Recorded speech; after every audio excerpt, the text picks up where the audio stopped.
प्रभु यीशु के मधुर नाम में आप सभी को जय मसीह की। मैं फिर एक बार आपके सामने एक विषय को लेकर आया हूं और आज का विषय है कि ईश्वर प्रेम है। धन्यवाद करते हैं पिता परमेश्वर जी का, जिन्होंने फिर हम एक बार चाहा कि हम परमेश्वर के वचन से आपको सिखाएं, परमेश्वर के वचन को आपको बताएं।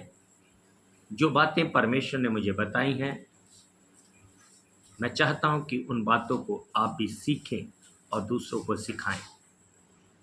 सो परमेश्वर का धन्यवाद करते हैं। आइए मैं वचनों को पढ़ने से पहले आपके लिए प्रार्थना करूंगा। सर्वशक्तिमान पिता परमेश्वर जी, मैं आपका धन्यवाद करता हूं आज के समय, आज के दिन के लिए, जो वचन हम इस वक्त पढ़ने के लिए जाते हैं। जितने लोग आज के इन वचनों को सुनते हैं, देखते हैं, उन सब के ऊपर आपका अनुग्रह और आपकी दया हो। हमें बुद्धि और ज्ञान का प्रकाश दीजिए ताकि हम तेरे वचन को सुन सकें, समझ सकें, समझा सकें, पढ़ सकें। हर एक जन पर तेरी आशीष, तेरी बरकत को चाहता हूँ। प्रार्थना यीशु मसीह के नाम से प्रार्थना को मांगता हूँ। सो परमेश्वर का धन्यवाद कि आज हम परमेश्वर के प्रेम के बारे में आपसे बात करेंगे। हमने पहला वचन यूहन्ना का पत्र अध्याय 4 और वचन 8 में लिखा है, जो प्रेम नहीं रखता वह परमेश्वर को नहीं जानता, क्योंकि परमेश्वर प्रेम है। परमेश्वर का वचन हमें बताना चाहता है कि जो प्रेम नहीं करता वो परमेश्वर को नहीं जानता। परमेश्वर क्या है? यूहन्ना का सुसमाचार अध्याय 1 और वचन 1 में हम पढ़ते हैं कि ईश्वर वचन परमेश्वर है। और यहाँ पर कहता है कि जो प्रेम नहीं करता वो परमेश्वर को नहीं जानता। यानी कि जो परमेश्वर के वचन को नहीं जानता है वो प्रेम कर ही नहीं सकता। या यूं कहें कि जो परमेश्वर के वचन का पालन नहीं करता वो प्रेम कर नहीं सकता। ना वो अपने परिवार से, ना वो अपने बच्चों से, ना वो अपने भाई बहनों से, ना वो अपने रिश्तेदारों से प्रेम नहीं कर सकता। जो परमेश्वर के वचन को मानता, जो परमेश्वर के वचन पर चलता है, परमेश्वर की आज्ञाओं को मानता है, वो परमेश्वर से प्रेम करता है। और जिसे परमेश्वर प्रेम करता है वह हर एक व्यक्ति को प्रेम करेगा, वो हर एक व्यक्ति पर दया करेगा। सचमुच परमेश्वर को जानने से ही हमारे हृदय में प्रेम उमड़ पड़ता है। जब हम परमेश्वर के वचन को मानते हैं, वचन पर चलते हैं, तो परमेश्वर हमसे और हम लोगों से प्रेम करते हैं। दूसरा वचन मैंने लिया है पहला यूहन्ना अध्याय 4 और वचन 7। हे प्रियो, हम आपस में प्रेम रखें, क्योंकि प्रेम परमेश्वर से है।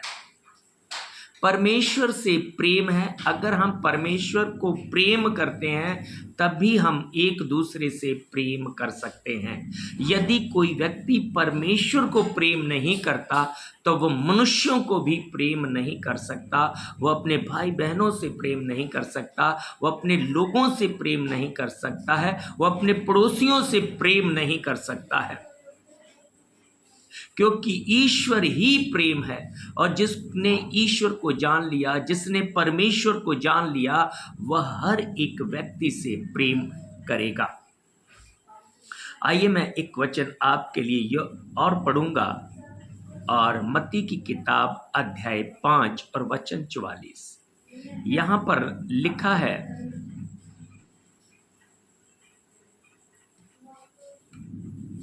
और करुणा में आनंद अनुभव करने को भी प्रेम कहते हैं। सच्चा प्रेम तो पापियों को दुश्मनों से भी प्रेम करना है। सच्चा प्रेम क्या है? कि पापियों से, दुश्मनों से भी प्रेम करना है। और यहाँ पर लिखा है, परमेश्वर का प्रेम पुत्र के प्रति और विशेष रूप से सभी विश्वासियों के प्रति प्रकट हुआ है, क्योंकि पिता तो आप ही तुमसे प्रीति रखता है। यूहन्ना का सुसमाचार अध्याय 16 और वचन 27। हम परमेश्वर से प्रेम नहीं करते हैं, लिखा है कि परमेश्वर स्वयं हमसे प्रेम करता है। परमेश्वर ने हमें प्रेम किया। यूहन्ना का सुसमाचार अध्याय 3 वचन 16 में भी लिखा कि परमेश्वर ने जगत से ऐसा प्रेम किया कि उसने अपने इकलौते पुत्र प्रभु यीशु मसीह को दिया, जो कोई उस पर विश्वास करे उनका नाश ना हो। कहने का मतलब है कि हमने परमेश्वर को प्रेम नहीं किया, हमने परमेश्वर को नहीं जाना, बल्कि परमेश्वर ने संसार को प्रेम किया, इसीलिए उसने अपने पुत्र प्रभु यीशु मसीह को हमारे लिए क्रूस के ऊपर बलिदान किया। हमारे पापों के लिए हमें प्रेम करने के प्रति परमेश्वर ने अपने पुत्र को बलिदान कर दिया। वो मेरे लिए मारा गया, मेरे लिए गाड़ा गया और मेरे लिए जी उठा। परमेश्वर का प्रेम इसी से प्रमाणित होता है कि पुत्र से ज्यादा परमेश्वर मुझे और आपको प्रेम करता है। यूहन्ना का सुसमाचार 3 का 16 जब हम पढ़ते हैं तो उसमें लिखा है कि परमेश्वर जगत से प्रेम करता है। परमेश्वर ने जगत से ऐसा प्रेम किया है, उसने अपने पुत्र को दिया है। हालेलुया। परमेश्वर हमसे प्रेम करता है और सचमुच परमेश्वर अनुग्रह है। आज हम कह सकते हैं कि परमेश्वर ने मुझसे प्रेम किया और उस प्रेम की खातिर परमेश्वर ने अपने पुत्र को दिया। उसने मेरे पापों को लेकर वह क्रूस पर चढ़ गया, मेरे खातिर वो मारा गया, मेरे खातिर उसने दुख उठाया, मेरे खातिर उसने कोड़े खाए, ताकि हम भले चंगे हो जाएं, ताकि हम शुद्ध हो जाएं। परमेश्वर का प्रेम हम जान सकते हैं, जिसने अपने पुत्र को भी कुर्बान कर दिया। कोई व्यक्ति धर्मी व्यक्ति के लिए हो सकता है जान दे, लेकिन कोई पापी व्यक्ति के लिए जान नहीं दे सकता है। लेकिन जब हम पापी ही थे, परमेश्वर ने उस समय अपने पुत्र को दिया। धन्यवाद करें हम उस पिता परमेश्वर जी का, जिन्होंने हमें बचाने के लिए अपने पुत्र को कुर्बान किया है। इसे कहते हैं सच्चा प्रेम। आज उस प्रेम के बदले में परमेश्वर हमसे क्या चाहता है?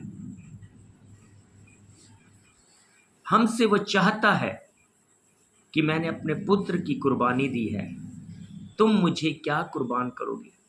आज हमें पाप को कुर्बान करना है, आज अपने होठों को कुर्बान करना है, आज अपनी आंखों को कुर्बान करना है, आज अपने कामों को कुर्बान करना है जो गलत काम है, गंदे विचारों को कुर्बान करना है, गंदी भाषा को कुर्बान करना है, क्योंकि परमेश्वर पवित्र है और वह चाहता है कि उसके आराधक भी पवित्रता से उसकी आराधना करें। क्योंकि लिखा हकूक की पुस्तक में परमेश्वर की आंखें ऐसी शुद्ध हैं कि वो बुराई को देख ही नहीं सकता, वो पाप को नहीं देख सकता, बुराई को नहीं देख सकता।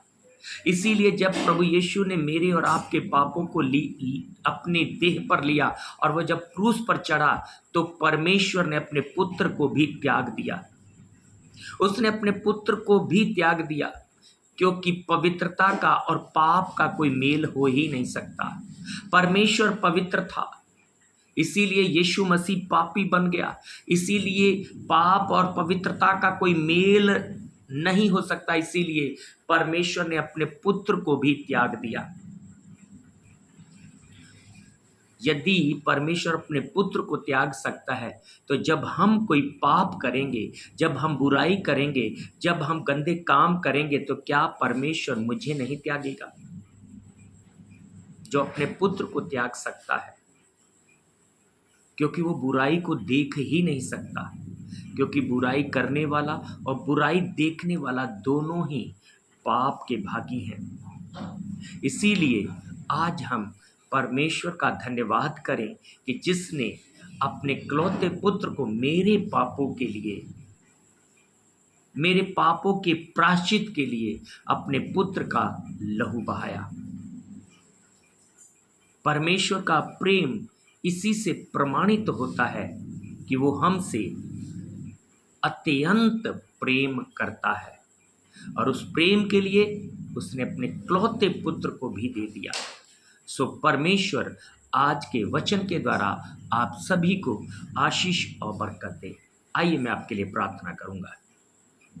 सर्वशक्तिमान पिता परमेश्वर, प्रभु यीशु मसीह, मैं आपका धन्यवाद करता हूँ इस रात्रि के समय, जबकि प्रभु मैं उन सब के लिए प्रार्थना करता हूँ जो इस वक्त इस वचन को सुनते हैं और वचन का पालन करते हैं।